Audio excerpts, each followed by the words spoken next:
गुहकं सत्यं परं धीमहि मनोजवं मारुततुल्यवेगं जितेन्द्रियं बुद्धिमतां वरिष्ठं वातात्मजं वानरयूथमुख्यं श्रीरामदूतं शरणं प्रपद्ये।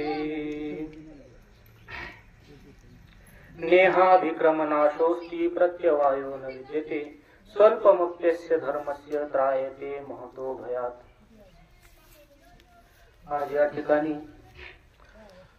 गेल्या 10 वर्षापासून चालत आलेला हा अखंड हरिनाम सप्ताह आणि या सप्ताहामध्ये आजच्या पहिल्या क्रमांकाची पहिलीच प्रवचन रूपी सेवा ही आयोजक मंडळींच्या आग्रहाने माझ्या वाट्याला आलेली आहे। तर भगवान परमात्म्याच्या कृपेने तसेच पांडुरंग हनुमंतरायांच्या कृपेने आपल्याला जशी जमेल तशी आपण प्रवचन रूपी सेवा करण्याचा प्रयत्न या ठिकाणी करणार आहोत।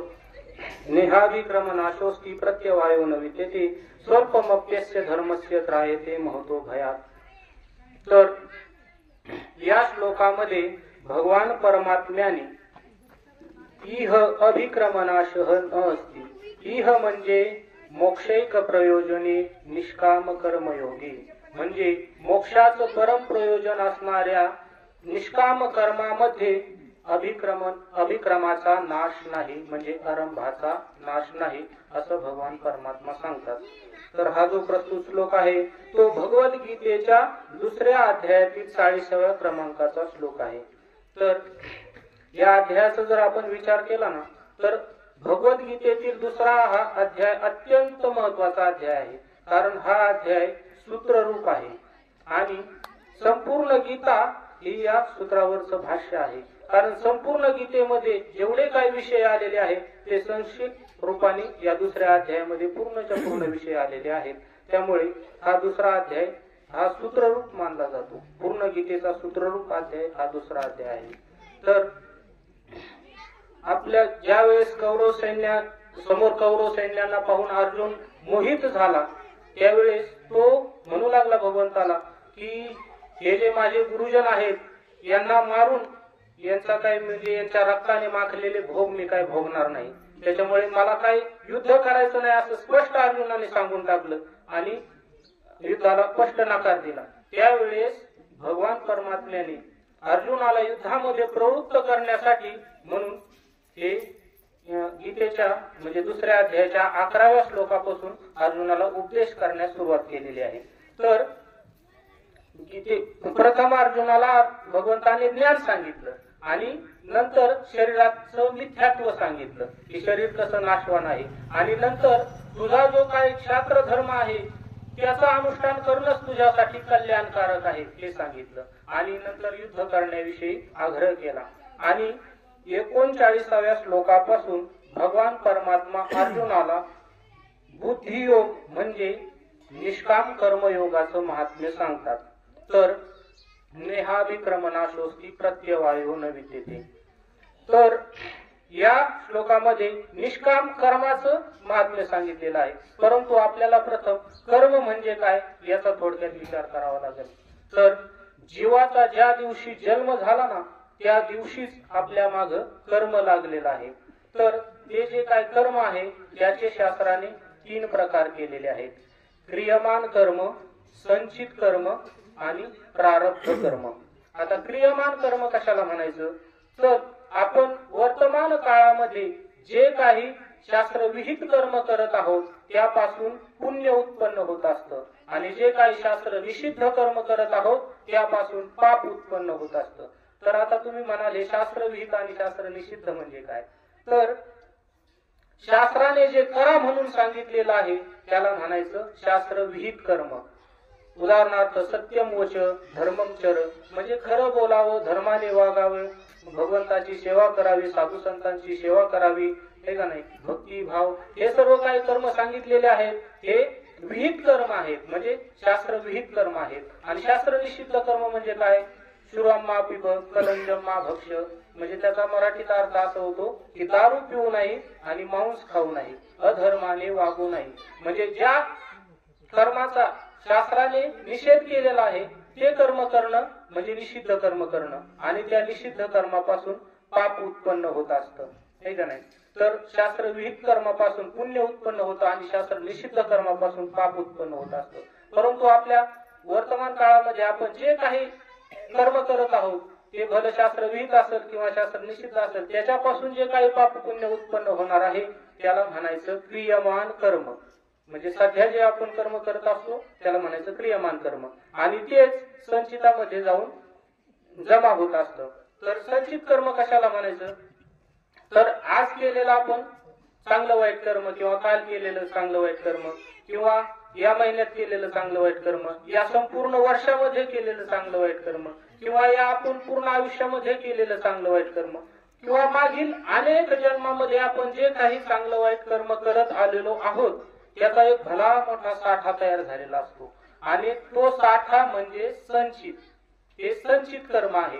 आणि त्यामधूनच, त्या संचितामधूनच काही थोडासा भाग आपल्याला भोग देण्याकरता वेगळा निघत असतो, आणि तो जो वेगळा निघालेला भाग आहे ना त्याला म्हणायचं प्रारब्ध कर्म. आणि ते प्रारब्ध ज्या वेळेस आपल्याला सुख दुःख रूपी भोग देण्याकरता वेगळं निघतं त्यावेळेस ते परत कुणीही चुकू शकत नाही. तर त्यासाठी आपल्याला अंबरीष राजाचा म्हणजे प्रसिद्ध दृष्टांत आहे, पण आपल्याकडे वेळ कमी, आपलं प्रवचन जरा थोडं उशिरा सुरू झाले, 5:30 वाजले, त्याच्यामुळे मी दृष्टांत सांगत नाही. अंबरीष राजाचा दृष्टांत सर्वांना माहितीच आहे, है का नाही. त्याच्यासाठी देवाने 10 जन्म सोसले, आहे का नाही.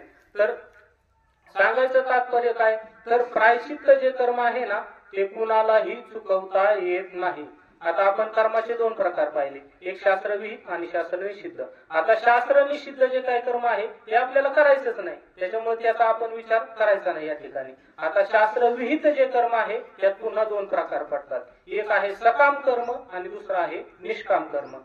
तर सकाम कर्म कशाला म्हणायचं, तर सकाम कर्माचे पुन्हा 4 प्रकार पडतात, नित्य, नैमित्तिक, काम्य आणि प्रायश्चित्त. आता नित्य कर्म कशाला म्हणायचं, तर आपण दररोजच्या व्यवहारामध्ये जे काही समजा कर्म करतो, चांगले कर्म करतो त्याला म्हणायचं नित्य कर्म. ते स्नान, संध्या, देवपूजा, ग्रंथ वाचन असेल, ज्ञानेश्वरी पारायण किंवा गाथ्याचं पारायण असेल, देवपूजा असेल, हे काय आहे नित्य कर्म आहेत. पण आपण 2च कर्म नित्याने करतो, ते कुठले बरं, खाणे आणि झोपणे. एवढे 2 कर्म आपले नित्याने होतात. बाकी आपण आंघोळ एखाद्या वेळेस चुकू, परत देवपूजा आपल्याच्याने नित्याने होत नाही, ग्रंथ वाचनही नित्याने होत नाही, पण खाणे आणि झोपणे या 2 क्रिया मात्र आपण नित्यानेच करतो. पण खरी गोष्ट ही आहे की खाणे आणि झोपणे या 2 क्रिया नित्यनेमात येतच नाही. त्या आपल्या दृष्टीने नित्यनेमात येत, पण त्या खऱ्या अर्थाने त्या नित्यनेमातल्या नाहीत, कारण महात्म्यांच्या दृष्टीने या क्रिया नित्यनेमामध्ये नाहीत. कारण शास्त्राने एकादशीचं व्रत सांगितलेलं आहे. तर एकादशीचं व्रत कसं असतं माहित, तर आळंदीला असताना मी ज्यांच्या सहवासामध्ये राहिलो, ज्ञानेश्वर माऊली कदम, मोठे माऊली, ते एकादशीचं व्रत करायचे. आणि ते काय करायचे, एकादशीच्या दिवशी म्हणजे दशमीच्या दिवशी एकच टाइम जेवण करायचे आणि पुन्हा एकादशी पूर्ण निर्जला करायची. एकादशीच्या दिवशी पाणी सुद्धा प्यायचं नाही, म्हणजे खाण्याचा निषेध झाला. आणि एकादशी आणि द्वादशी याच्या दुहीच्या मध्ये जे रात्र येते ना ते पूर्ण जागून काढायचे. त्या रात्री ते झोपतच नव्हते आणि आम्हाला पण झोपू देत नव्हते. आम्हाला एकादशीच्या दिवशी खाण्यापिण्याला काही बंधन नव्हतं, 4-4 टाइम साबुदाणा खायचो, पण झोपू देत नव्हते. ते रात्रभर आम्हाला भजन करायला लावायचे. ते म्हणायचे एकादशीची रात्र म्हणजे हा पर्व काळ आहे आणि त्या दिवशी केलेली जी काय साधना आहे ना ते दुप्पट फळ देते. म्हणजे इतर वेळेस जी काय आपण साधना करतो त्याच्या दुप्पट फळ एकादशीच्या रात्री जर आपण साधना केली तर तिचं दुप्पट फळ आपल्याला भेटत असतं. त्यामुळे ते म्हणायचे असा पर्व काळ आपण झोपून व्हायला नाही घातला पाहिजे म्हणायचे. त्याच्यामुळे ते आम्हाला त्यांच्यासोबत रात्रभर भजन करायला लावायचे. आपलं सांगायचं तात्पर्य काय, तर खाणे आणि झोपणे हे नित्य कर्मामध्ये येत नाही. दुसरं काय आहे नैमित्तिक कर्म. तर नैमित्तिक कर्म कशाला म्हणायचं, तर श्राद्ध असेल, पिंडदान असेल किंवा जयंती, आहे का नाही, असं म्हणजे जे काही निमित्ताचा आधार घेऊन जे कर्म केलं जातं त्याला म्हणायचं नित्य कर्म. आता नित्य कर्मामध्ये काही कर्म असे आहेत की ते आपल्याला करावेच लागतात, पण ते केले तरी आपल्याला पुण्य भेटत नाही. पण नाही जर केले तर पाप मात्र नक्की होणार. असे काही कर्म आहेत नित्य कर्मामध्ये. तर ते कर्म कुठले येतं, श्राद्ध आणि पिंडदान. आपल्या पूर्वजांचं श्राद्ध आणि पिंडदान हे कर्म जर आपण केले तर आपल्याला पुण्य भेटणार नाही. आणि जर नाही केले तर पाप मात्र नक्की भेटणार. मग का हो, या कर्मामधून पुण्य उत्पन्नच होत नाही का? तर या कर्माचं पुण्य उत्पन्न होतं, पण ते आपल्याला भेटत नाही, ते आपल्या पितरांना भेटत असतं. आणि त्यांना पुण्य भेटावं म्हणून आपण ते कर्म करायचे असतात, है का नाही? तर ते कर्म असं आहे, त्याचं पुण्य आपल्याला भेटत नाही, पण ते कर्म जर नाही केलं तर पाप मात्र नक्की लागणार. त्याच्या पुढचं आहे काम्य कर्म. आता काम्य कर्म कशाला म्हणायचं? तर आपण काही कामण्याच्या इच्छेने, म्हणजे पैशाच्या म्हणा किंवा मानाच्या म्हणा, कशाच्या तरी इच्छेने जे काही कर्म करतो त्याला म्हणायचं काम्य कर्म. मग त्यामध्ये शेती, व्यवसाय, नोकरी असेल किंवा आजकाल लोक कर्मार्थ सुद्धा हे का नाही कामण्याच्या धनाच्या किंवा मानाच्या अपेक्षेनेच करतात, हे का नाही? तर ते सुद्धा काम्य कर्मामध्येच मोडलं जातं. असो. तिसरा आहे काय? आता काम्य कर्मामध्ये काही कर्म असे आहेत बरं का, काही कर्म अनावधानाने घडून जातात आपल्याकडून, हे का नाही? ते अनावधानानं घडून जातात. उदाहरणार्थ आता तुम्हाला जांभळी आली किंवा बुचकी लागली, ठसका लागला, हे कर्म अनावधानाने घडून जातात, पण त्यापासून पुण्यही उत्पन्न होत नाही आणि पापही उत्पन्न होत नाही. आता काही कर्म असे येते की ते पापाचा नाश करतात पण पुण्य उत्पन्न करत नाही. तुम्ही जर आळंदीला गेले, इंद्रायणीमध्ये स्नान केलं की तुमचे सगळे पाप धुवून जाणार, पण विशेष काय पुण्य तुम्हाला उत्पन्न होत नाही, फक्त पाप धुण्याचं काम तीर्थ करतं, आहे का नाही? आणि काही कर्म असे येतं ते फक्त पुण्य उत्पन्न करतं, पापाचा नाश करीत नाही. असे कुठले कर्म येतं? तर दान देणं, म्हणजे तुम्ही अन्नदान देता, द्रव्यदान देता, भूमिदान देता. दानामधून जे काही भेटतं ते फक्त पुण्य भेटतं, ते पापाचा नाश करत नाही. आणि काही कर्म असे येतं की ते पापाचाही नाश करतात आणि पुण्यही उत्पन्न करतात. असं कुठलं कर्म आहे? तर असं कर्म आहे नामस्मरण. भगवंताची सेवा किंवा नामस्मरण जर केलं ना तर त्यात पापही नष्ट होतं आणि पुण्यही उत्पन्न होतं. अशी नामस्मरणाची ताकद आहे, हे का नाही? हे झालं काम्य कर्म. आता तिसरा आहे प्रायश्चित्त कर्म. तर प्रायश्चित्त कर्म कशाला म्हणायचं? तर आपल्याकडून जर अनवधानाने एखादं पाप झालं, किंवा समजा आपण रस्त्याने जात आहोत आणि आपल्या पायाखाली मुंग्या मारतात, किडे मारतात, जीवजंतू मारतात, हे आपल्याकडून अनवधानाने पाप होतं. मग ह्या पापाचं निवृत्ती, याचे प्रायश्चित्त घेण्यासाठी आपण काय करायचं? तीर्थ स्नानादी कार्य करायचं. तीर्थामध्ये जाऊन स्नान केलं की ते पाप आपलं सगळं धुवून जाणार. पण कधी कधी काय होतं, आपण बुद्धिपूर्वक एखादं पाप करतो आणि घडून जातं, ते नंतर आपल्याला पश्चाताप होतो, अरे माझ्या हातून हे चुकून असं व्हायला नव्हतं पाहिजे. मग त्याच्यासाठी आपण त्याच्यातून निवृत्त होण्यासाठी, म्हणजे मुक्त होण्यासाठी त्या पापातून आपण प्रयत्न करतो. त्याला काय म्हणायचं? म्हणजे प्रायश्चित्त कर्म. तर पूर्वीच्या काळी चांद्रायण व्रत म्हणून एक व्रत केलं जायचं पापातून मुक्त होण्यासाठी. पूर्वीचे महात्मा लोक करायचे ते.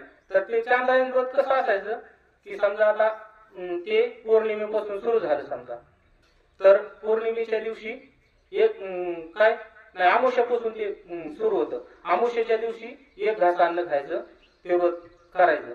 परत जसं जसं कलेने चंद्र वाढत जाईल तसं 2 घास खायचं, अनुष्ठान करायचं, 3 घास खायचं, अनुष्ठान करायचं, असं पौर्णिमेपर्यंत करायचं. आणि परत एक एक एक एक एक एक एक घास कमी करत जायचं आणि अमावस्येला त्याचं पारणं सोडून द्यायचं. त्याला काय म्हणायचं? पूर्ण एक चांद्रायण व्रत, एका महिन्याचं एक व्रत. हे पूर्वीच्या काळी लोक करायचे पापातून मुक्त होण्यासाठी.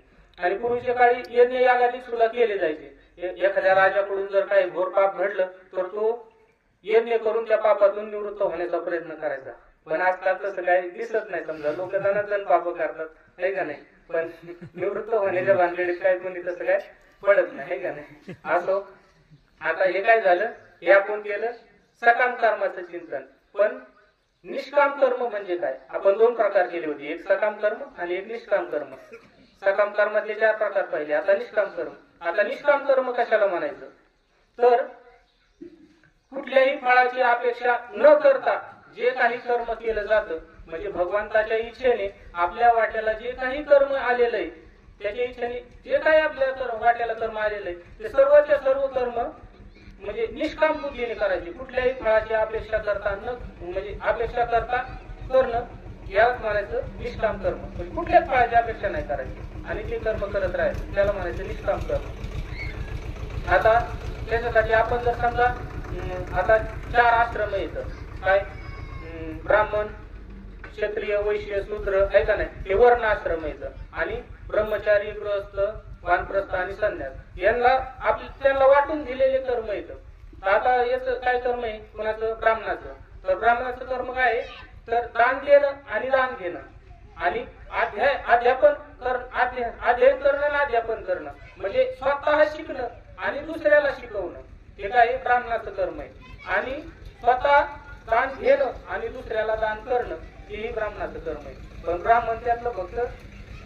गेलंच तर त्यानं काय शक्यतो करत नाही. कुठलाच ब्राह्मण दान करताना आपल्याला दिसत नाही, घेताना दिसतात फक्त. पण त्यांना दान घेणं हे सुद्धा शास्त्राने सांगितलेलं आहे आणि ते त्यांनी केलं पाहिजे. ते एकच महात्मा आतापर्यंत दिसलाय पहा, किशोरजी व्यास. ते या सर्व यांचं पालन करतात. ते स्वतः विद्वान आहेत, ते लोकांना शिकवतातही आणि ते भरपूर दान घेतात लोकांकडून आणि देतातही. आता आमच्या आश्रमात 4 लाखाचं शेततळ करून दिले त्यांनी, हे का नाही, किशोरजी व्यासांनी. म्हणजे असे थोडके महात्मे आहेत की ते सर्व नियमांचं पालन करतात. पण शक्यतो असे ब्राह्मण दिसत नाही की दान देतात, असे ब्राह्मण शक्यतो कुठे दिसत नाहीत, हे का नाही. तर ब्राह्मणाचं कर्म. आता क्षत्रियाचं काय कर्म आहे, तर क्षत्रियाचं कर्म आहे आपल्या कुटुंबाचं पालन पोषण करणं, त्याचं प्रथम कर्म आहे. दुसरं कर्म काय आहे, तर आपल्या उद्धारासाठी काहीतरी करणं, हे त्याचं दुसरं कर्म आहे. आणि त्याचं तिसरं कर्म काय आहे माहित, तर ब्रह्मचारी, वानप्रस्थ आणि संन्यास या आश्रमातले जे काय आश्रमी आहेत ना, त्यांचं पालन पोषण करणं हे सुद्धा गृहस्थ्याचं कर्म आहे आणि गृहस्थ्याने ते केलं पाहिजे. कोण कोण, ब्रह्मचारी, संन्यास आणि वानप्रस्थ आश्रमातले जे लोक आहेत त्याला गृहस्थ्यांनी सांभाळलं पाहिजे, हे त्यांचं कर्म आहे. हे शास्त्राने सांगितलेलं कर्म आहे त्यांना. आता तिसरं कुठलं, ब्राह्मण झाला, क्षत्रिय झाला. आता वैश्य. वैश्याचं काय कर्म आहे, शेती करणं, पशुपालन करणं, हे का नाही, उद्योग व्यवसाय करणं, हे वैश्याला कर्म सांगितलेलं आहे. आणि तिसरा आहे शूद्र. आता शूद्राला काय कर्म सांगितलंय, तर ह्या तिघांची त्यांनी सेवा करायची फक्त. पण हे सर्व काय जे काय करत आहोत ते निष्काम भावनेने करायचं. ब्राह्मणांनाही निष्काम भावनेने करायचं, क्षत्रियानेही निष्काम भावनेने करायचं आणि शूद्रानेही, आपलं वैश्याने निष्काम भावनेने करायचं आणि शूद्रानेही निष्काम भावनेने करायचं. हे जर सर्व निष्काम भावनेने केलं तरच ते निष्काम कर्म ठरतं. आता आपण दुसरे पाहिले कोण, ब्रह्मचारी, गृहस्थ, हे का नाही, संन्यास, वानप्रस्थ आणि संन्यास. तर ब्रह्मचार्याचं काय काम आहे, तर ब्रह्मचारी आश्रमी काय, ब्रह्मचारी धर्मी भोकावी अक्षरी, असं तुकोबराय म्हणतात, है का नाही. म्हणजे ब्रह्मचारीने काय करायचं, फक्त अध्ययन करायचं, त्याच्या जीवनात फक्त त्यांनी काय करायचं, अभ्यास करायचा. फक्त मधुकरी मागून खायची आणि अभ्यास करायचा, एवढंच ब्रह्मचार्याचं कर्म आहे. त्याला दुसरं कर्म नाही सांगितलेलं. त्यांनी काय करणे, फक्त मधुकरी मागून आणणे, खाणे आणि अभ्यास करणे, एवढंच ब्रह्मचार्याचं कर्म आहे. आणि दुसरं पण संसारी. संसाराचं काय कर्म आहे, संसाराचं कर्म सांगितलं मला वाटतं, हे का नाही. त्यांनी तिघाला सांभाळायचं, एवढं संसाराचं कर्म आहे. आणि वानप्रस्थाचं काय कर्म आहे का माहिती, वानप्रस्थांनी एकांत वासात राहायचं, मधुकरी मागून खायची, एकांत वासात राहायचं आणि सतत त्या भगवान परमात्म्याचं चिंतन करत राहायचं, हे वानप्रस्थाचं कर्म. आता संन्यासाचं काय कर्म आहे, तर संन्यासाला कुठलंही कर्म बंधन करत नाही. संन्यासाच्या वाट्याला कुठलंच कर्म दिलेलं नाही. कारण माऊली काय सांगतात, मी माझी ऐशी आठवण हरपले जयाचे अंतकरण, पार्था तो संन्यासी जाण निरंतर. म्हणजे ज्याच्या ठिकाणी मी आणि माझंच राहिलेलं नाही त्याला काय कर्म सांगणार आहे शास्त्र, आहे का नाही. तर याला संन्यासाला कुठलेही कर्म नाही. पण हे बाकीचे जे काही 3 आश्रमी आहेत त्यांना जे काही कर्म सांगितलेलं आहे ते फक्त त्यांनी निष्काम भावनेने करायचं. निष्काम भावनेने जर केलं तरच त्यांना ते निष्काम कर्म ठरतं. तर मग आता ठीक आहे म्हणले, निष्काम भावनेने नेमकं कसं करायचं, तरी माऊलींनी त्याचं एका ओळीमध्ये वर्णन केलेले पहा. परी मने वाचा देहे जैसा जो व्यापार होय तो मी करीतो आहे असे म्हणे. म्हणजे आपल्या मनाने म्हणा किंवा वाणीच्या वाटे म्हणा किंवा देहाच्या वाटे म्हणा, जो मी काही व्यापार होत असेल तो मी करत आहे असं म्हणायचं नाही. फक्त त्याला म्हणायचं निष्काम भावनेने कर्म करणं. मी करतच नाही, करणे काल करणे हे घेतोची जाणे विश्व तळतसे जेणे परमात्मे. म्हणजे काही माझ्याकडून करून घ्यायचं किंवा न घ्यायचं हे कोण ठरवतो, तोच ठरवतो. कोण, भगवान परमात्मा. काय, ज्याच्या बळाने हे सर्व विश्व चलायमान आहे तोच भगवान परमात्मा ठरवतो की आपल्याकडून कुठलं कर्म करून घ्यायचं किंवा नाही घ्यायचं. अशा भावनेने कर्म करायचं.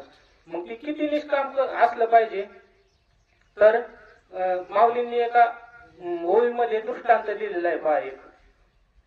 तर ते कर्म कसं करायचं याच्यासाठी दृष्टांत दिलेला आहे. तर आपल्याकडे नाही खेड्यापाड्यात, पण ती शहरामध्ये तो प्रकार पाहायला भेटतो आपल्याला. तर शहरातले जे काही श्रीमंत लोक आहेत ना, त्यांना स्वतःची मुलं सांभाळण्यासाठी वेळ नसतो पहा. मग ते काय करतात आहे माहित, आपल्या मुलांना सांभाळण्यासाठी एक महिला नियुक्त करतात, तिला दाई म्हणतात. दाई म्हणतात तिला. ती काय करते, ते जे काही तिला मूल सांभाळण्यासाठी ठेवलेलं आहे त्या मुलाचा अगदी स्वतःच्या मुलासारखा सांभाळ करते. म्हणजे त्याला काय खाऊ पिऊ घालणं, कपडे घालणं, आंघोळ घालणं, म्हणजे सर्व काय त्याचं करते. पण तिच्या मनात हा भाव कधीच नसतो की हे मूल मोठं झाल्यानंतर मला सांभाळेल किंवा मी म्हातारी झाल्यानंतर हे मूल मला आधार देईल, असा भाव तिच्या मनात कुठलाच नसतो. त्यासाठी माऊली सांगतात, आधीची फळी आस तुटिया काय कर्मे आरंभावी धनंजया, परावे बाळ धाया पाहिजे जशी. धाया म्हणजे ती दाई आहे का नाही, ती दाई जशी त्या मुलाचं संगोपन करते त्याप्रमाणे आधीच फळाची आस सोडून द्यायची आणि मग कर्माला आरंभ करायचा. असं नाही की एखादं कर्म केलं आणि मग म्हणायचं कृष्णा अर्पण मस्तू, तसं नाही. अगोदरच ते फळाची इच्छा सोडून द्यायची मग त्या कर्मामध्ये प्रवृत्त व्हायचं, तर ते निष्काम कर्म ठरतं. अलग लक्षात. म्हणजे एखाद्याला दान द्यायचं आणि मग नंतर म्हणायचं ही कृष्ण अर्पण, असं नाही. दान देण्याच्या अगोदरच ठरवायचं की आपल्याला याचं काहीच फळ नाही पाहिजे, हे का नाही. अगोदर निष्काम भावना आणि नंतर दान, हे का नाही. तर अजून एक दृष्टांत दिलेला आहे माऊलींनी. तर पूर्वीच्या काळी काय असायचं आहे माहित, आता आपल्या इकडे जुन्या लोकांना माहित असेल, पूर्ण गावाच्या गाय सांभाळणारा एक गुराखी असायचा. तो काय करायचा, सगळ्या गावातल्या गाय जमा करून चारायला न्यायचा. मग आता तो जो गाय चारायला नेत होता त्याला का त्या गायीपासून दुधाची अपेक्षा होती का? माऊलींनी तोही दृष्टांत दिला आहे. म्हणजे त्याला कुठलीही अपेक्षा नव्हती त्या गायीपासून, पण तरी तो त्या गायींना सांभाळायचा, हे का नाही. तर माऊली म्हणतात तशाप्रमाणे आपण जर निष्काम भावनेने कर्म केलं तर ते निष्काम कर्म ठरतं. बरं ठीक आहे म्हणले, निष्काम कर्म म्हणजे काय हे लक्षात आलं आमच्या, आणि ते कसं करायचं हेही लक्षात आलं. पण त्या निष्काम कर्माचा फायदा काय आहे का नाही, कारण फायदा असल्याशिवाय तर आपण काय करणार नाही, आहे का नाही. प्रयोजन मनुदिश्य मंदोपी न प्रवर्तते असं शास्त्रकार सांगतात. जर तुम्हाला काही प्रयोजन जर दाखवलं नाही तर मग एखादा मंद जरी मनुष्य असला, निर्बुद्ध जरी असला तरी तो कर्मामध्ये प्रवृत्त होत नाही, त्याला काहीतरी आमिष दाखवावं लागते, आहे का नाही. तर निष्काम कर्माचा फायदा काय, तर निष्काम कर्माचा फायदा आहे का नाही, भगवान परमात्म्याने या श्लोकामध्ये सांगितलेलं आहे, इह अभिक्रमनाश न असती, आहे का नाही. या निष्काम कर्माला अभिक्रमनाश नाही म्हणतात भगवान परमात्मा. आता हे अभिक्रमनाश म्हणजे काय भानगडे नेमकी, तर अभिक्रमनाश कशाला म्हणायचं, तर आपण एखादं कर्म जर आरंभ केलं, आपण आरंभ केलेलं कर्म जर फळ न देता किंवा शेवटापर्यंत न जाता जर त्या कर्माचा पूर्णपणे नाश झाला तर असं समजायचं की अभिक्रमनाश झाला. अलग लक्षात. आपण आरंभ केलेलं कर्म यापासून आपल्याला कुठलंही फळ न मिळता किंवा ते कर्म शेवटापर्यंत न जाता जर त्या कर्माचा पूर्णपणे नाश झाला तर असं समजायचं की त्या कर्माचा अभिक्रमनाश झाला. पण निष्काम कर्माला अभिक्रमनाश नाही. परंतु सकाम बुद्धीने जर कर्म केलं ना तर त्याला अभिक्रमनाश तर आहेच, पण यदा कदाचित ते कर्म जर चुकीचं झालं, त्याच्यात जर काही न्यूनता राहिली तर ते कर्म विरुद्ध फळ देतं. तैसे काम्य कर्मी जाण अल्पही होता विगुण, फळ न परी दारुण ते कर्मची विघ्न उपजवी. माऊली सांगतात तैसे काम्य कर्मी जाण अल्पही होता विगुण. त्याच्यासाठी एक दृष्टांत आहे भाषाशास्त्रामध्ये, दृष्टांत दिला. एक रुद्रासूर नावाचा राक्षस होता. तर तो रुद्रासूर म्हणजे त्याला एक भाऊ होता, त्याचं नाव मला वाटतं विश्वरूपा. तर तो विश्वरूपा खूप भगवत भक्त होता, खूप भजन भक्ती रात्रंदिवस भगवंताचं नामस्मरण हे करायचा. पण इंद्राला संकट पडलं, खुर्ची जाती का काय, है का नाही. कारण त्याचं पुण्य इतकं झालं होतं की त्याला इंद्रपदही मिळू शकत होतं, इतकं पुण्य झालं होतं त्याला. त्याच्यामुळे इंद्राला संकट पडलं की आपली खुर्ची जायला धोका आहे. आजकाल लोक काय करतात, सुपारी देतात, है का नाही. पण ते तसं नाही केलं. इंद्र स्वतःच आला आणि ते विश्वरूपाची हत्या केली. आता विश्वरूपाची हत्या केल्यावर ते त्या विश्वरूपाच्या वडिलांना कळलं, त्यांचं नाव त्वष्टा. त्या त्वष्टांना ज्या वेळेस ते कळलं की आपल्या मुलाला इंद्राने मारलेलं आहे त्यावेळेस ते अत्यंत क्रोधित झाले, खूप राग आला त्यांना आणि त्यांनी ठरवलं की इंद्राला आता मारायचं. मग इंद्राला मारण्यासाठी म्हणून त्यांनी एक यज्ञ आरंभ केला, सकाम भावनेने केला ना. इंद्राला मारण्यासाठी एक यज्ञ आरंभ केला आणि त्या यज्ञामधूनच रुद्रासुराची उत्पत्ती झालेली. तर रुद्रासुर या यज्ञामधून उत्पन्न झाला, पण त्या रुद्रासुराला शक्ती प्राप्त व्हावी याच्यासाठी ते आहुत्या टाकू लागले. इंद्र शत्रूवर दसवो असं म्हणून ते आहुती टाकायचे. की इंद्राचा जो काही शत्रू आहे तो पुष्ट व्हावा बा, आहे का नाही. वृत्रासूर नावाचा इंद्राचा जो शत्रू आहे त्याला बळ मिळावं याच्यासाठी ते इंद्र शत्रूवर धसू असं म्हणून त्या यज्ञामध्ये आहुती टाकायची. पण घोटाळा असा झाला की त्यांच्या मनामध्ये त्या इंद्राविषयी इतका राग होता की ते नकळत त्यांच्याकडून त्या इंद्र शब्दावर भर दिला जायचा. इंद्र असं ते म्हणजे द्वेषाने म्हणायचे. पण थोडासा स्वर चुकला. त्याचा परिणाम असा झाला की ते यज्ञामधून जी काही शक्ती उत्पन्न झाली ना ती रुद्रासुराला नाही भेटली, ती इंद्राला भेटली. मग इंद्रच बलवान झाला. दोघांचं युद्ध झालं आणि इंद्रानेच रुद्रासुराला मारून टाकलं. म्हणजे सकाम बुद्धीने जर एखादं कर्म केलं तर त्याच्यात थोडी सुद्धा चूक करून चालत नाही. ते एकदम तंतोतंतच करावं लागतं. आणि जर ते चुकीचं झालं तर त्याचं विरुद्ध फळ भेटणार, आहे का नाही. आणि म्हणजे परंतु निष्काम बुद्धीने जर कर्म केलं ना तर ते शेवटापर्यंत गेल्याशिवाय राहत नाही. आता आपल्याला त्यासाठी नाथ महाराजांच्या जीवनातले एक उदाहरण पाहायला भेटतं बा, आहे का नाही. नाथ महाराजांनी रामायण त्यांच्या शेवटच्या काळामध्ये त्यांचा रामायण नावाचा ग्रंथ लिखाण चालू होतं. भरपूर ग्रंथ केले त्यांनी त्यांच्या आयुष्यामध्ये, परंतु शेवटच्या काळामध्ये रामायण सुरू होतं. त्यांचं रामायण सांगणं सुरू होतं आणि त्यांचा शेवटचा काळ जवळ आला. त्यांनी सांगितलं शिष्यांना की आता मला जावं लागणार आहे, त्याच्यामुळं आता उद्या पाठ होणार नाही म्हटले. मग आता शिष्य म्हटले असं कसं म्हटले, हे रामायण अर्ध झालंय, अर्ध राहिलं, मग कोण करणार हे पूर्ण. त्यावेळेस नाथराय म्हणले काळजी करू नका म्हणे. आता त्या शिष्यांना वाटलं की हरिपंडित नाथांचे जे म्हणजे मुलगा होता तो आणि विद्वान होते, ते खूप विद्वान होते. म्हणजे त्या शिष्यांना वाटलं की त्यांचं नाव सांगतील बाबा की माझा हरिपंडित करील बाबा राहिलेला रामायण. पण त्यांनी सांगितलं माझा गावबा करील.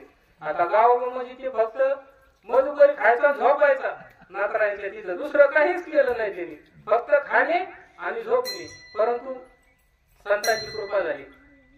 नाथरायांनी फक्त कृपा दृष्टीने पाहिलं नाथरायांनी त्या गावाकडे, तर त्या गावाने राहिलेलं रामायण पूर्ण केलं. का तर ते निष्काम भावनेने चालू होतं. काही नाथरायांना काही आमच्यासारखे पाकिटं घ्यायचे नव्हते रामायण करून, हे का नाही. निष्काम भावनेने चालू होतं, त्याच्यामुळे ते पूर्णत्वास गेलं, हे का नाही. आता ते गावा वास्तविक एक सामान्य माणूस, आहे का नाही, परंतु संतांची कृपा झाली त्याच्यावर, तर संतांच्या तुळीचं वाङ्मय केलं महाराज. म्हणजे आजही म्हणजे गावबाच्या ज्या ओव्या आहेत आणि नाथरायांच्या ज्या ओव्या आहेत त्यात कुठलाच फरक जाणवत नाही आपल्याला. किती विद्वान माणूस आणा तुम्ही तर त्याच्यात फरक सांगू शकत नाही. म्हणजे इतक्या तंतोतंत ओव्या केलेल्या आहेत. का फक्त कृपा, आहे का नाही. म्हणजे निष्काम भावनेने जर केलं एखादं कार्य तर ते शेवटापर्यंत गेल्याशिवाय राहत नाही. आता निष्काम कर्माचा अजून एक फायदा आहे. तर निष्काम कर्म करणारा मनुष्य त्रिगुणादी पाशामध्ये कधीच अडकत नाही, आहे का नाही. 3 गुण सांगितलेले, सत्व, रज आणि तम, आहे का नाही. हे 3 गुणाचे 3 पाश आहेत आणि ते माणसाला बंधन करतात. आता तुम्ही म्हणताल रजगुण आणि तमगुण हा बंधन करू शकतो, पण सत्वगुण कसं काय बंधन करेल, आहे का नाही. सत्वगुण बंधन कसं काय करू शकतो, पण सत्वगुणही बंधन करू शकतो. कारण का तर व्यावहारिक ज्ञान, आहे का नाही, व्यावहारिक ज्ञान हे माणसाला बंधन करू शकतं, आहे का नाही. आणि ते सत्वगुणाचंच कार्य आहे. व्यावहारिक ज्ञान माणसाला बंधन करू शकतं आणि ज्ञान हे सत्वगुणापासूनच उत्पन्न होतं. त्याच्यामुळं सत्वगुण सुद्धा बंद करू शकतो. आता रजगुण कसा बंद करू शकतो. रजगुणाचं कार्य काय आहे तर सतत म्हणजे प्रवृत्ती, संसारिक लोकांमध्ये रजगुण जास्त असतो. सतत प्रवृत्ती, कर्म करण्यामध्ये प्रवृत्ती निर्माण करणं हे रजगुणाचं कार्य आहे. पण रजगुण सुद्धा निष्काम कर्म करणाऱ्या माणसाला बंधन करत नाही. आणि तिसरं काय आहे तर तमगुण आहे. तमगुणाचं काय कारण आहे प्रमाद आणि आळस, नुसतं खायचं आणि झोपून राहायचं, हे एवढंच तमगुणाचं कार्य आहे का नाही. तर तमगुण सुद्धा जो काय निष्काम कर्म करणारा मनुष्य आहे ना त्याला तमगुण सुद्धा बंधन करू शकत नाही. आता अजून एक फायदा आहे, वेळ किती संपत आला अजून एक फायदा आहे आपला, म्हणजे निष्काम कर्माचा अजून एक फायदा आहे की आपण वर्तमान काळामध्ये जे काही सुखोपभोग भोगत आहोत त्याची त्याग करण्याची गरज नाही. म्हणजे वर्तमान काळामध्ये भगवंताने आपल्याला जे काही सुख सुविधा दिलेल्या आहेत, सुखोपभोग दिलेले आहेत, त्याचा त्याग करण्याची गरज पडत नाही. सर्व काही तुम्ही भोगू शकता, फक्त ते सर्वच्या सर्व काय करायचं निष्काम भावनेने करायचं. फक्त त्यामध्ये निष्कामता महत्वाची आहे. आणि निष्काम कर्मामध्ये एक गंमत आहे बरं का. निष्काम कर्मामध्ये फळाचा त्याग नाही सांगितलेला, आहे का नाही? फळाचा त्याग सांगितलेला नाही, फक्त म्हणजे अपेक्षा, निष्कामता म्हणजे त्या अपेक्षेचा त्याग सांगितलेला आहे. तुम्ही एखादं कर्म करताय पण फळाची फक्त अपेक्षा करायची नाही, पण जर ते फळ भेटला आपल्याला तर त्याचा त्याग नाही सांगितलेला. त्याचा जर त्याग सांगितला तर मग ते कर्म निरर्थक ठरेल, आहे का नाही? निरर्थक ठरलं ना, ते त्याचा काही फायदाच नाही. म्हटलं फळ पण फळाचा बी त्याग करायचा जर ठरलं तर, पण निष्काम कर्मामध्ये फळाचा त्याग नाही करायचा सांगितला, फळाचा त्याग अजिबात सांगितलेला नाही निष्काम कर्मामध्ये. निष्काम कर्मामध्ये फक्त फळाच्या अपेक्षेचा त्याग सांगितलाय. जी काही फळाची अपेक्षा आहे ना तिचा त्याग सांगितला. अपेक्षा करायची नाही, फळ जर भेटलं आनंदाने स्वीकारायचं, फक्त अपेक्षा करायची नाही. निष्काम कर्माचं हे वर्म आहे, फक्त अपेक्षा करायची नाही. तुम्ही जर फळ भेटलं तर ते स्वीकारू शकता. आता पुढं अजून सांगतात इह प्रत्यवाय न विद्यते. आता निष्काम कर्मामध्ये कुठलाही प्रतिबंध येत नाही असं सांगतात भगवान परमात्मा. सांगतात निष्काम कर्मामध्ये प्रतिबंध येत नाही, आणि जरी याला कदाचित प्रतिबंध आला तरी निष्काम कर्मामध्ये आरंभाचा म्हणजे बीजाचा कधीच नाश होत नाही.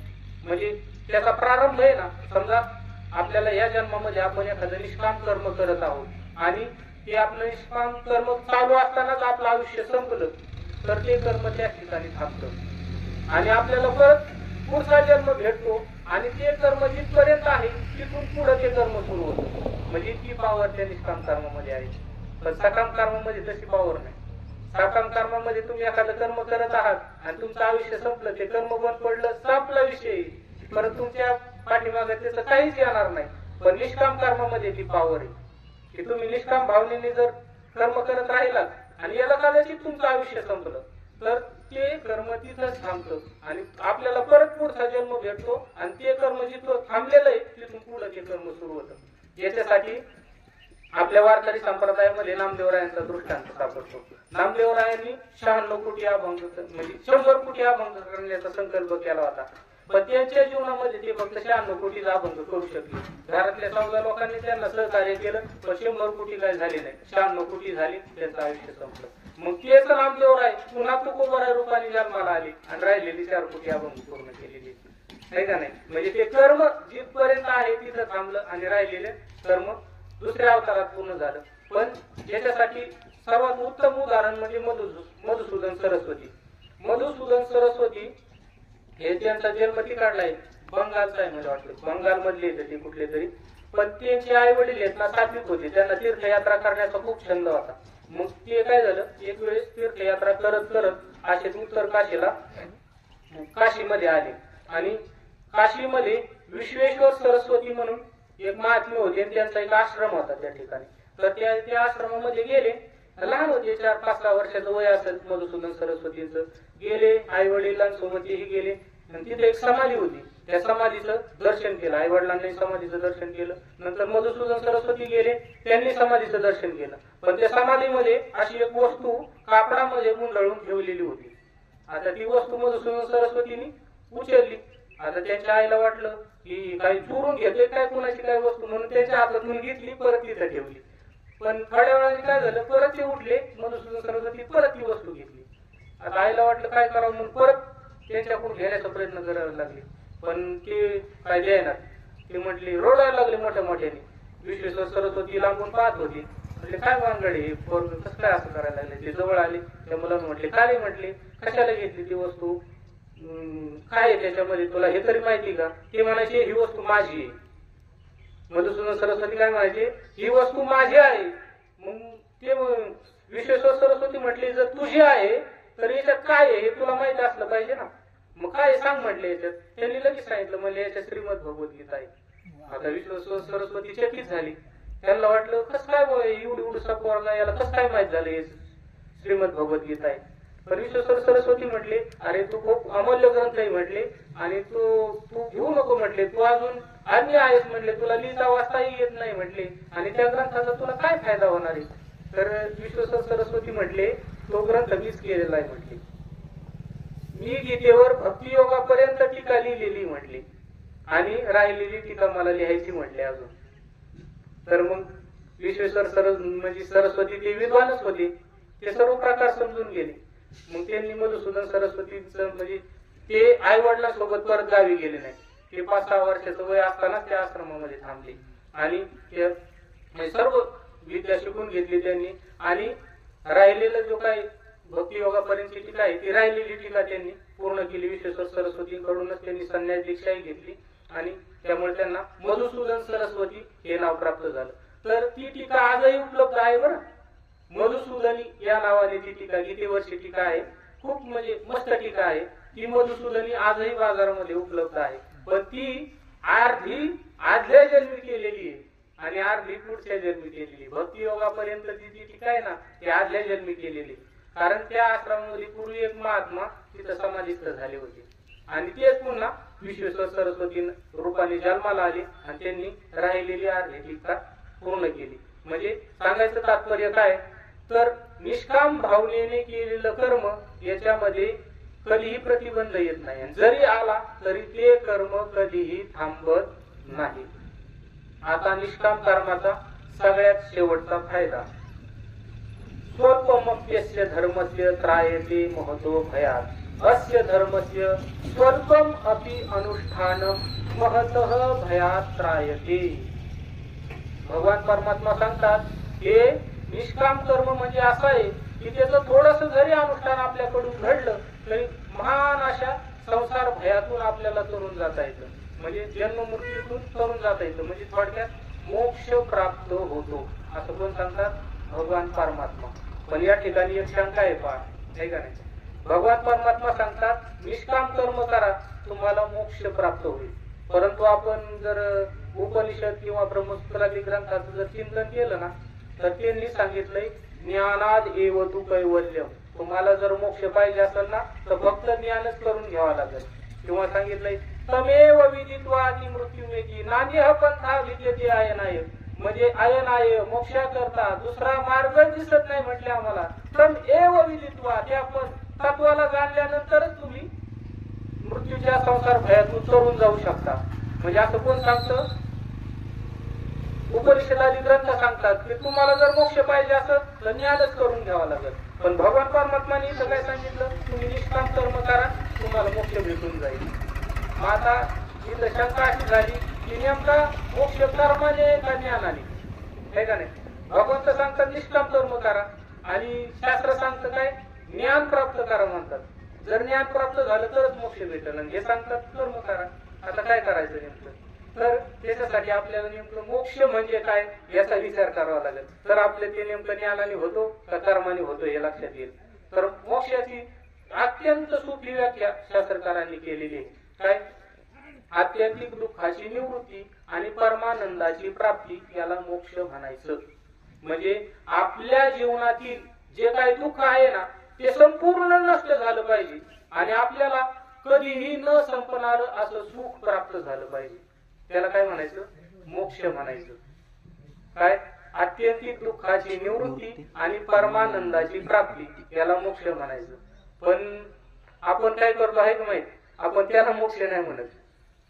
आपण म्हणजे जे काही व्यावहारिक सुखोपभोग वस्तू आहेत त्याच्यातच आपण आनंद शोधतो, आहे का नाही. पण तो आनंद नित्य आहे का, तो आनंद नित्य नाही, क्षणिक आनंद आहे का नाही. अगदी क्षणिक आनंद आहे. उदाहरणार्थ तुम्हाला एखादी गाडी घ्यावी वाटली, आहे का नाही. गाडी घ्यावी वाटली, तो आनंद कुठपर्यंत आहे, गाडी विकत घेईपर्यंत. पण तिच्या ज्यावेळेस पेट्रोल टाकायची वेळ येते किंवा तिच्यावरून ज्यावेळेस आपण घसरून आपटतो त्यावेळेस आनंद होतो का. मग आनंद, गाडीपासून जर आनंद भेटतो तर तिने कायमचाच आनंद द्यायला पाहिजे. आपटल्यावर पण आनंद द्यायला पाहिजे ना, कारण ती आनंद देते ना, हे का नाही. पण ती आनंद देत नाही, ती फक्त काय केलं तिने आनंदाचं असं पांघरून घेतलंय, सुखाचं पांघरून घेतलेलं आहे तिने. त्याच्यामुळे आपल्याला काय वाटतं ती सुख देते पण ती सुख देत नाही, हे का नाही. तर शास्त्रकार काय सांगतात, आत्यंतिक दुःखाची निवृत्ती परमानंदाची प्राप्ती याला मोक्ष म्हणा. आता मग जर निवृत्ती, दुःखाची निवृत्ती आणि सुखाची प्राप्ती, आता हे तुम्हाला थोडं जड जाईल, हे का नाही. पण ऐका, आता काय मला दुसरं काही येत नाही त्याच्यामुळे ऐकावंच लागणार तुम्हाला. तर जर निवृत्ती आणि प्राप्ती असा जर मोक्ष मानला तर मग मोक्ष भाव अभाव रूप झाला. कारण निवृत्ती म्हणलं की अभाव आहे का नाही. दुःखाची निवृत्ती झाली म्हणजे अभाव झाला आणि सुखाची प्राप्ती झाली म्हणजे भाव झाला आहे का नाही. भाव पदार्थ झाला ना आणि निवृत्ती म्हणजे अभाव पदार्थ झाला. मग नेमका मोक्ष भावरूप का अभावरूप आहे का नाही. कारण दोन झाले ना, सुखाची निवृत्ती आणि सुखाची प्राप्ती दोन झाली. मग मोक्ष नेमका भावरूप की अभावरूप आहे का नाही. हा उभयरूप भावा भाऊ उभयरूप आहे का नाही. काय नेमकं सांगा. तर मोक्ष हा अभावरूप कधीच होऊ शकत नाही. का तर दुःख हे मिथ्या आहे, खोटं आहे दुःख. तर दुःख खोटं कसं आहे का माहिती. सर्व दुःख जगातलं जेवढं काही दुःख आहे ना ते सर्व काल्पनिक आहे. हे काल्पनिक आहे. काल्पनिक कसं आहे याच्यासाठी तुम्हाला समजून सांगण्यासाठी एक दृष्टांत सांगतो. एका गावातले दोन मुलं आहेत ना, हे लांबच्या गावामध्ये एका दूर देशामध्ये शिक्षणासाठी गेलेले होते. जुना काळ होता, त्या काळात फोन नव्हतं, काय नव्हता. त्या काळात ते शिक्षणासाठी गेले आणि तिकडे गेल्याच्या नंतर काय झालं, दैवयोगाने त्यातला एक मुलगा मरण पावला आणि दुसरा जो काही मुलगा होता ना त्याचा त्या शाळेमध्ये पहिला नंबर आला. आता त्या गावातला दुसरा एक माणूस काही कामानिमित्त त्या शहरामध्ये गेला होता. तर त्याला वाटलं आपल्या गावातली मुलं आहेत, चला आलो आहोत तर त्यांना भेटून जाऊ, म्हणून तो आला आणि त्या मुलांना भेटला. आता एक तर वारलेला होता. त्या मुलांनी सांगितलं आता एक वारलाय म्हणे, पण मी आहे, माझा या शाळेमध्ये पहिला नंबर आलाय. तर तो माणसा म्हणजे त्यांचा निरोप घेऊन गावाकडे आला. आता गावाकडे आल्यानंतर त्या मुलांचा निरोप सांगायला तो त्या मुलांच्या घरी गेला. पण त्याच्याकडून घोटाळा असा झाला की ज्यांचा मुलगा वारलाय ना त्यांना त्यांनी सांगितलं तुमच्या मुलाचा पहिला नंबर आला आणि ज्यांचा मुलाचा पहिला नंबर आलाय त्यांना सांगितलं तुमचा मुलगा वारला. अशी गडबड झाली त्याच्याकडून. आता मला सांगा, ज्यांचा मुलाचा पहिला नंबर आला ना खरोखर ते रडू लागले, कारण त्यांना बातमी मिळाली तुमचा मुलगा वारला म्हणून. आणि ज्यांचा मुलगा खरोखर वारला होता ना त्यांनी साऱ्या गावात पेढी वाटली महाराज, कारण आमच्या मुलाचा पहिला नंबर आला आहे का नाही. म्हणजे आता मला सांगा, जो परमेश्वराच्या सत्तेमधला मुलगा आहे त्यांनी त्या लोकांना काही दुःख दिलंय का. तो बिचारा तिकडे अभ्यास करायला लागलाय चांगला, त्याचा पहिला नंबर आलाय, पण घरचे रडायला लागले ना. का रडायला लागले. अज्ञानामुळे आहे का नाही. त्याच्या ठिकाणी अज्ञान आहे त्याच्यामुळे ते रडू लागले आहे का नाही. मग ते जसं काय म्हणजे ते दुःख खोटं झालं ना आहे का नाही, काल्पनिक झालं. मग त्यांनी फक्त कल्पना केली की आपला मुलगा वारलेला आहे का नाही. ते म्हणजे आपल्या व्यवहारिक सत्तेतला जो मुलगा आहे त्याच्याविषयी त्यांच्या मनामध्ये अज्ञान आहे का नाही. त्या अज्ञानामुळे त्यांना दुःख झालं. तसंच या जगामध्ये जेवढे बी जे काही दुःख होतात ना आपल्याला ते सगळ्याच्या सगळे अज्ञानामुळेच होतात. हेच हे यावं दुःख, कुठलंही दुःख घ्या तुम्ही जगातलं, ते फक्त आणि फक्त अज्ञानामुळे होतं. जर योग्य ज्ञान असेल ना तर माणसाला दुःखच होणार नाही कधीच. त्याच्यामुळे हेच हे यावं जे काही दुःख आहे ना जगातलं ते सर्वच्या सर्व कल्पित दुःख आहे. मग आता दुःख जर कल्पित आहे, सर्वच्या सर्व दुःख जर कल्पित तर ते भासतं कसं काय, म्हणजे त्या अनुभवाला कसं काय येतं. तर त्याच्यासाठी शास्त्रकारांनी एक रज्जू सर्पाचा दृष्टांत दिलेला आहे. तुम्हाला जरा जड चाललंय मला कळतंय, पण आता मला तेच सांगायचं. रज्जू सर्पाचा दृष्टांत दिलेला आहे. तर म्हणजे तो व्यवहार कसा घडतो याच्यासाठी तो रज्जू सर्पाचा दृष्टांत दिलेला आहे. तर आपण जर संध्याकाळच्या वेळेस रस्त्याने चाललेलो असतो ना तर तुम्हालाही बऱ्याच वेळेस ते झालेलं असणार आहे. रस्त्यावर असं वाकडं तिकडे काहीतरी काठी नाही तर दावं नाही तर काहीतरी पाण्याची धार वगैरे काहीतरी असतं आणि आपल्याला वाटतं साप आहे का नाही, वाटतं का नाही. झालेलं आहे ना, भास झालेला आहे ना, असं प्रत्येकाला होतं कधी ना कधी. मग आता मला सांगा, त्या दोरी पडलेली असते तिथं आणि आपल्याला वाटलं की साप आहे का नाही. आपण घाबरतो चांगलं, पण आपण काय करतो नंतर थोडं असं बारकाईने पाहतो किंवा मग बॅटरी वगैरे लावून पाहतो, अरे साप नाही, दोरी पडलेली. आता मला सांगा, ज्या वेळेस तिथं आपल्याला सापाचा भ्रम झाला होता त्यावेळेस तिथं साप होता का, नव्हताच. भास झाला होता ना, फक्त तिथं साप नव्हताच. बरं ज्यावेळेस समजा आपण बॅटरी लावून पाहिलं त्यावेळेस साप पुढे गेला, नव्हताच तर जाईल पुढं आहे का नाही. तसं हे दुःख जे काय आहे ना हे नाहीच आहे, पण हे काय फक्त अज्ञानामुळे भासतं आपल्याला. आता तिथं काय झालं, आपल्याला दुरीचं ज्ञान नव्हतं, इथं दुरी पडलेली. हे जर आपल्याला अगोदरच ज्ञान असतं तर आपल्याला भ्रम झाला असता का सापाचा, कारण आपण आधी पाहिलं होतं तिथं दुरी पडलेली म्हणून. पण कधी कधी काय होत आहे माहित, आपण त्या रस्त्याने पुढे जातो आणि परत येताना परत आपल्याला तसा भ्रम होतो का, तर आपल्याला त्या दोरीचा विसर पडलेला असतो. इथं दोरी पडलेली हे आपल्या ध्यानातच राहत नाही. बाकीच्या गणगणित इथं दोरी पडलेली होती गाड्या हे लक्षातच राहत नाही. डबल आपल्याला तसं होतं. आणि आपलं तेच झालंय. आपलं सर्वांचं आहे ना तेच झालंय. आपल्याला आपल्या आत्मसुखाचा आहे ना विसर पडलेला आहे. त्याच्यामुळे आपल्याला हे दुःख भोगावं लागतं. काय झालेलं आहे आपलं जे स्वरूप आहे आनंद स्वरूप आहे आपलं जे काय सुख स्वरूप आहे आपण आत्मस्वरूप जे आहे आपलं त्याचा आपल्याला विसर पडलेला आहे. त्याच्यामुळे आपल्याला हे सर्व दुःख भोगावं लागतं. मेन कारण त्यातलं सगळं जसं काय म्हणजे तसं. पण आपल्याला भास झाला का नाही तसा अज्ञानामुळे झाला. तसंच अज्ञानामुळे म्हणजे आपल्या आत्मस्वरूपाच्या अज्ञानामुळे आपल्याला दुःख भोगावं लागतं. आता मला सांगा जो काही साप होता त्याचं ज्ञान करून घेतलं आपण हे का नाही की हा साप नाही ही दोरी आहे. म्हणजे त्या दोरीच्या ज्ञानाने त्या सापाची निवृत्ती झाली हे का नाही. तसा मोक्ष सुद्धा ज्ञानानेच होतो. आपल्या आत्मस्वरूपाचं जर ज्ञान करून घेतलं ना आपण तर आपल्याला दुःखच होणार नाही. जसं त्या दोरी म्हणजे त्या दोरीच्या ज्ञानाने सापाची निवृत्ती झाली हे का नाही. आपल्याला ज्यावेळेस कळलं यार हे साप नाही दोरी त्यावेळेस आपण घाबरतो का त्याला नाही.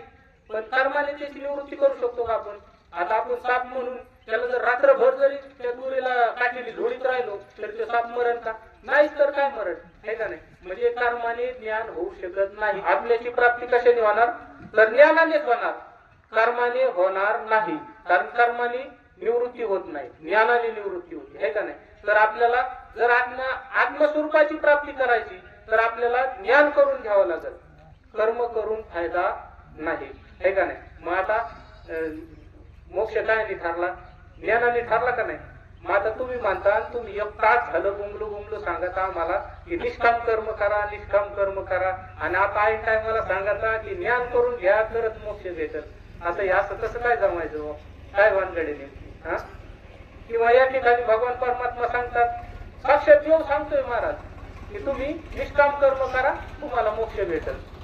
तर याची संगती कशी लावायची तर याची संगती सांगतो तुम्हाला 5 मिनिटांमध्ये आणि सेवा सोडून देतो ऐका. तर ज्ञानाने मोक्ष ठरला आणि भगवंतानी कर्माने सांगितलाय. तर याच्यासाठी 2 प्रकारे याचं उत्तर देता येतं. एक आहे अर्थवाद आणि दुसरा आहे क्रमसमुच्चय. अर्थवाद म्हणजे काय आहे ते माहिती. एक प्रवृत्तीपरक अर्थवाद असतो आणि एक निवृत्तीपरक अर्थवाद असतो. आता अर्थवाद कशाला म्हणायचं तर आपल्याला जर एखाद्या कर्मामध्ये प्रवृत्ती वाढवायची असेल तर आपण अर्थवाद करतो. उदाहरणार्थ मला तुमच्याकडून काहीतरी दानाची अपेक्षा आहे तर मी काय करणार तुम्हाला दानाचं महात्म्य सांगणार इतकं दानाचं महात्म्य सांगणार आणि शेवटी सांगणार तुम्ही म्हणजे साक्षात करणंच आहे का नाही. ते दानवीर जे करणं होतं ना त्याचीच उपमा देऊन टाकणार मी तुम्हाला का तर तुमच्याकडून मला दानाची अपेक्षा आहे. दान कर्मामध्ये तुम्हाला प्रवृत्त करायचंय मला त्याच्यामुळे मी अर्थवाद केला. काय केला तुम्हाला डायरेक्ट करण्याची उपमा देऊन टाकली की तुम्ही साक्षात करणंच आहेत दान शूर करणं आहेत तुम्ही आणि तुम्हाला हे दान द्यायला काही हरकत नाही आहे का नाही.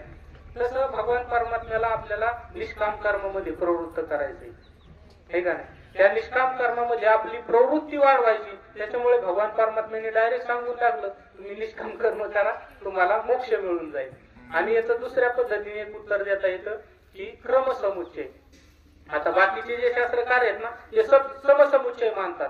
म्हणजे मोक्षाकरता कर्म आणि ज्ञान हे दोन्ही सोबत करा तरच मोक्ष भेटल असं बाकीचे शास्त्रकारांचं मत आहे. पण आपलं जे काही वैदिक शास्त्र आहे ना म्हणजे उत्तर मीमांसावाले ते फक्त म्हणजे ज्ञानानेच मोक्ष मानतात आणि क्रमसमुच्चय मानतात. म्हणजे काय करायचं आपण निष्काम कर्म करायचं अगोदर. आणि निष्काम कर्माचं फळ काय आहे माहित. निष्काम कर्माचं फळ फक्त आणि फक्त अंतःकरण शुद्धी. निष्काम कर्माने दुसरं काहीच होत नाही. फक्त काय होतं आपलं अंतःकरण शुद्ध होतं आणि अंतःकरण एकदा शुद्ध झालं की काय होतं भगवंताच्या कृपेने एखाद्या आपल्याला म्हणजे ब्रह्मज्ञानी महात्मा एखादा आत्मज्ञानी तेजस्वी महात्मा त्याची भेट होती. श्री गुरु रूपी कोणाची तरी भेट होती आणि ते सांगतो म्हणजे ते श्री गुरु आपल्याला उपदेश करतात अरे दुसरं तिसरं काय नाही म्हणे तूच ब्रह्म आहे. आणि असं ते ज्या क्षणी सांगतात त्या क्षणी आपण मुक्त झालेलो असतो का हे निष्काम कर्माने आपलं अंतःकरण आधी शुद्ध झालेलं आहे हे का नाही. तुम्ही पहा आता तुम्हाला जर काही एखाद्याकडून एखादा पदार्थ घ्यायचा आहे तर तुमचं जे काही भांड आहे ना ते स्वच्छ लागल ना अगोदर का खरकट भांड घेऊन जाता तुम्ही तुम्हाला समजा एखाद्याकडून दूध आणायचे किंवा काहीतरी आणायचंय पदार्थ, तर तुम्ही खरकट भांड घेऊन कधीच जात नाहीत ना. तुम्ही काय करता, ते भांड अगोदर स्वच्छ करता आणि नंतर ते घेण्यासाठी जाता. तसं आपल्याला जर मोक्ष पाहिजे असेल ना, तर आपल्याला हे निष्काम कर्म करून आपलं अंतःकरण शुद्ध करावं लागतं. आलं का लक्षात? जर आपलं अंतःकरण एकदम शुद्ध झालं तरच आपल्याला मोक्षाची प्राप्ती होणार आहे. म्हणजे मोक्षासाठी ज्ञान जितकं आवश्यक आहे तितकंच निष्काम कर्म हे आवश्यक आहे. त्याच्यामुळं प्रत्येकाने प्रत्येकाच्या जीवनामध्ये निष्काम कर्म हे केलंच पाहिजे.